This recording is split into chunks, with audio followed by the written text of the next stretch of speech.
در آخرین روزی بار امسال من شاله گلخوجه شما را از استودیوی مرکزی رادیو زودی از پراگ همراهی میکنم. درود بر شما. 15 دقیقه را در اختیار و این موضوع را در برنامه داریم. دیمیتری مدویدیو با پرزیدنت تاجیکستان و دیگر مقامات بلندپایه در دوشنبه ملاقات کرد. شرایط مهاجران یکی از موضوعهای گفتگو بود. ما مسئله تمدید مهلت ثبت نام مهاجران تاجیک، ساده‌تر کردن دریافت پتنت کاری و مقام قانونی اعضای عائله‌های مهاجران کاری تاجیکستان در روسیه را بررسی کردیم. کمیته صلیبی سرخ کوشش دارد بین تاجیکان عضو داعش و پیوندان آنها در تاجیکستان رابطه را برقرار کند. و فوتبال دور از وطن هم فوتبال است. مهاجران کاری آرزو میکنند که از میدانهای غیر حرفه‌ای فوتبال به دسته‌های بزرگ راه یابند. من به دسته‌مون عادت کردم. اعضای دسته برای من همه‌شون دوست هستند. ما سالهای طولانی با هم هستیم. تاجیکستان از روسیه برای مهاجران تاجیک سبوکی خواست. این مسئله امروز در ملاقات امالی رحمان رئیس جمهوری تاجیکستان با نخست وزیر روسیه دیمیتری مدویدیو در دوشنبه بررسی گردید. نخست وزیر روسیه شب 30 می به دوشنبه آمد. او در نشست شورای رهبران حکومت‌های اتحادیه دولت‌های مستقل شرکت خواهد کرد. تا این لحظه ها دیمیتری مدویدیو با هیئت تاجیکستان چند سند را امضا نمودند. شادمانی یتیم نیز در بوستانسرای حکومتی بود و تفصیلات را از او میشنویم. امضای 3 سازشنامه نتیجه ملاقات هیئت‌های تاجیکستان و روسیه بود. سازشنامه در ساحه زمین، ضد انحصاری و معارف پس از واخوری دیمیتری مدویدیو با پرزیدنت تاجیکستان امامعلی رحمان و هیئت‌های هر دو جانب حاصل شد. جانب تاجیکستان و روسیه درباره رشد همکاری‌های اقتصادی، آب و انرژی و معارف و فرهنگ گفتگو کردند. رشد همکاری‌ها در ساحه معارف از دیگر مسئله‌های محوری این ملاقات بود. جانب‌ها درباره فراهم آوردن شرایط آموزش زبان روسی، جلب جوانان تاجیک به دانشگاه‌های روسیه و افزایش شماره مکتب‌ها با زبان روسی در تاجیکستان گفتگو کردند. رئیس جمهور تاجیکستان خواسته است جریان ساختمان 5 مکتب روسی از طرف مسکو تیزانده شده تعداد زیادتر معلمان روسی به تاجیکستان فرستاده شوند. ما با طور مفصل درباره مسئله های کلیدی صحبت کردیم. ساحه معارف همانا در مد نظر ما است. برای سال تحصیل امسال 618 بورسیه برای داوطلبان تاجیکستان جدا شده است. ما برای فراهم آوردن شرایط به مکتب های روسی کوشش داریم. از سپتامبر همین سال باز 50 آموزگار زبان روسی را از فنهای گوناگون به تاجیکستان می‌فرستیم.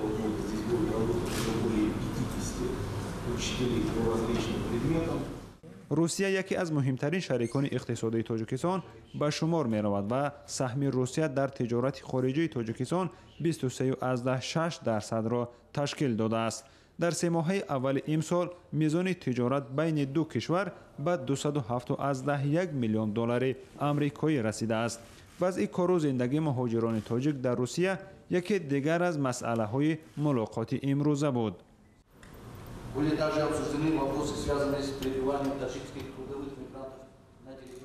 همچنین درباره وضع مهاجران تاجیک در حدود روسیه صحبت کرده شد. جانب‌ها درباره اصول‌های آموزش، مهلت به قیدگیری و ساده کرده گرفتن پتنت صحبت کردند. همچنین مسئله حقوق اعضای عائله مهاجران و به تحصیل فرا گرفتن فرزندانشان تاکید کرده شد.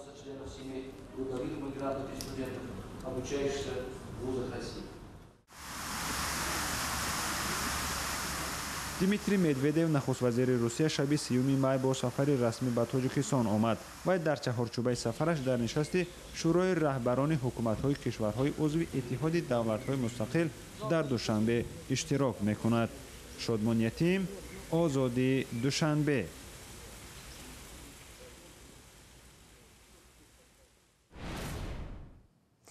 کمیته امنیتی ملی تاجیکستان گروهی را دستگیر کرده است که به فروش غیرقانونی سیم کارت ها مشغول بودند. 5 نفری دستگیر شده در یک سال اخیر به شهروندان افغانستان 3,500 سیم کارت فروختند. کمیته امنیتی ملی بازداشت شده ها را به آن ابدار می نماید که با چنین عمل برای صادر کردن عمل های تروریستی و جنایی مساعدت کردند.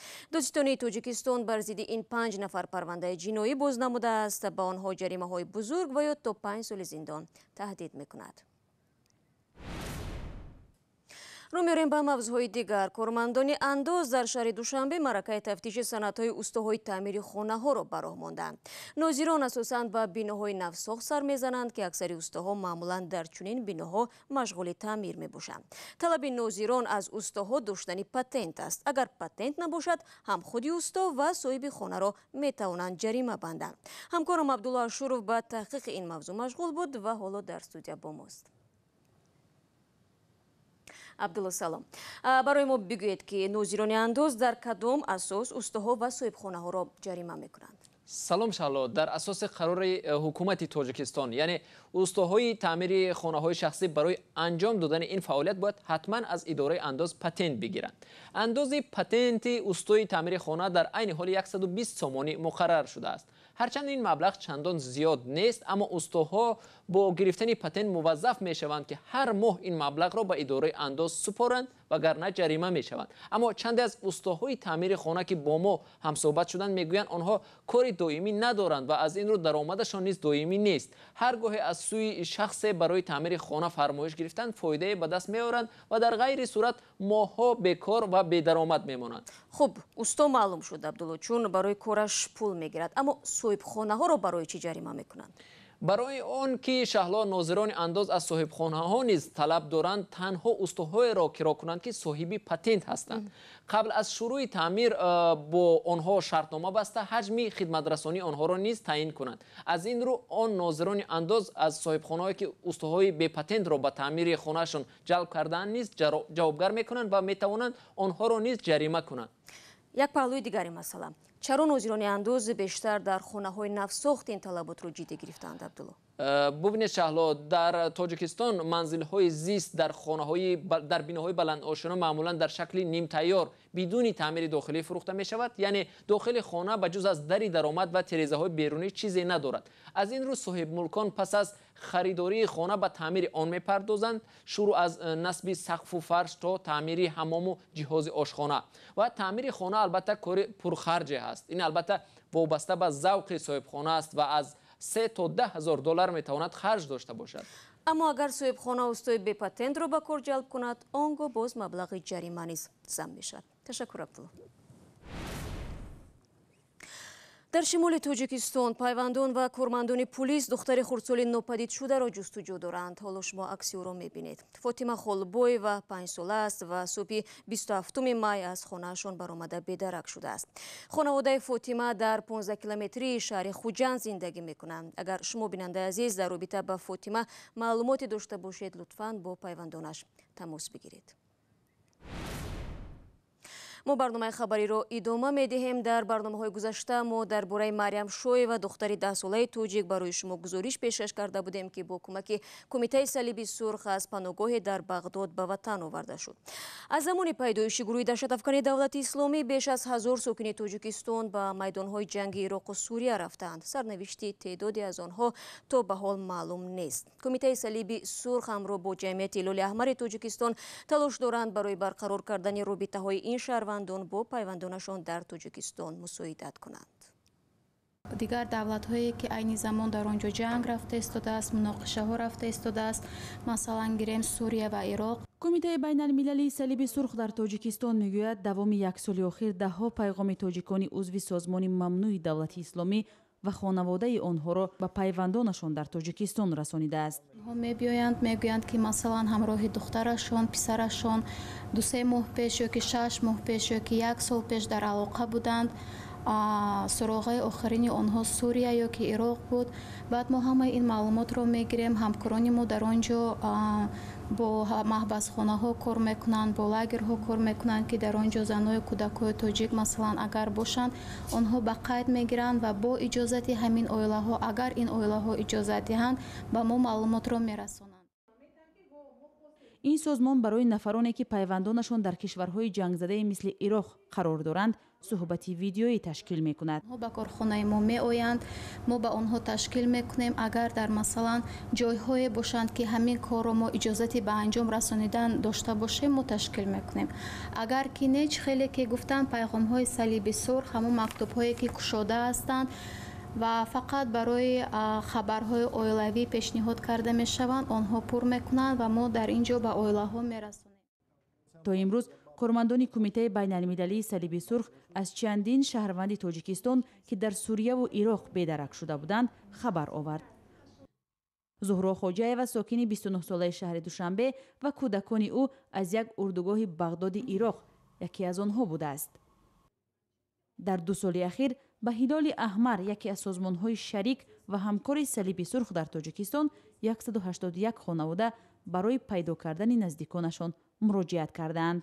اونها بسیارشون نمیدونن که مثلا فرزندان اونها در سوریه هستند، چون که اون شخصانی که با گروه های افرادی مثلا پیوست شدن اونها نه تنها از جمهوری تاجیکستان بلکه اونها از فدراسیون روسیه از بس که وایشیدگی هم با ما ویو از همین لحاظ بیشتر مادران اونها درباره فرزندشون که گویا شنیدن در سوریه هستند که دربارهشون یگان معلومات ندارن. مقامات تاجیک میگویند از سال 2014 بیش از 1100 شهروند این کشور به گروه‌های افراطی در عراق و سوریه پیوستند. از آنها فقط حدود 100 نفر با اختیار خود به وطن برگشتند. تا شروع جام جهانی فوتبال در روسیه روزهای به شمار مانده است. در این بازی‌ها بهترین تیم‌های جهانی و اسطوره‌های فوتبال با هم روبرو می‌شوند. شرکت در چنین سبقت‌ها آرزوی مهاجرانی هم هست که سالها در روسیه کار می‌کنند. برخی از آنها با دست دادن خردترین امکانیت در دسته‌های غیر حرفه‌ای فوتبال نیروی بازیگری خود را می‌سنجند. جزئیات در گزارشی کیومرزی‌عطا. مهاجر ازبک رستم مصطفی ساعت‌های طولانی بین زمین و آسمان دیوار و ترازه‌های بناهای بلند آشیانه سنت پترزبورگ را پاک می‌کند. بعد از کار این مهاجر 34 ساله به وعده‌اش وفا کرده به قوه آزمایی دسته ماکسیما می‌پیوندد. این دسته فوتبال سال 2007 در شهر سنت پترزبورگ تشکیل شده مهاجرانی را که با مشکلی در جامعه معاصر جای خود را پیدا می‌کنند به هم آورده است. مصطفی قلوف میگوید زندگی در روسیه برای یک مهاجر خیلی دشوار است، زیرا روس‌ها اکثرا مهاجران را با اشغال جایهای کاری مردم محلی متهم میکنند. برای رستم دسته ماکسیما مثل عائله است. من به دسته همون عادت کردم. اعضای دسته برای من همه‌شون دوست هستند. ما سالهای طولانی با هم هستیم. رستم 3 فرزند دارد و در ازبکستان فوتبال باز کسبی بود. او سال 2012 برای مهاجرت کاری به روسیه آمد و به دسته ماکسیما پیوست. پایه‌گذار و سرمربی دسته ماکسیما بختیار یوسوپوف هم مهاجر کاری از ترکمنستان است. او میگوید این دسته فوتبال بازان به اصطلاح غیر حرفه‌ای را با آن هدف تشکیل کرده است که هر عضو آن خود را برابر با دیگران حساب کنند. ما می‌خواهیم هر کسی که در دسته ما فوتبال می‌بازد خود را شهروندی برابر حقوق. تیم ماکسیما از شهروندان ازبکستان، ارمنستان و کشورهای افریقایی مالی، کامرون و مصر عبارت است. سال گذشته در مسابقه دسته‌های غیر حرفه‌ای سنت پترزبورگ جای 4م را اشغال کرد. عضو مصری این دسته محمد حافظ در وطنش به خانم روس ناتالیا دل بسته از پس او به روسیه هجرت نموده است. او آرزو دارد که روزی مثل هموطنش ستاره دسته فوتبال لیورپول محمد صلاح در پرمیر لیگ انگلیس هنرنمایی میکند. حافظ دودل است که هنگام قوه آزمایی روسیه و مصر در جام جهانی فوتبال از کی پشتیبانی کند. برایم خیلی مشکل خواهد بود که هوادار روسیه شوم یا اینکه مصر. امیدوارم که هر دو دسته به دور بعدی جام جهانی راه خط میگیرند. امیدوارم که روز من هم به دسته مصر شهرت جهانی خواهم آورد.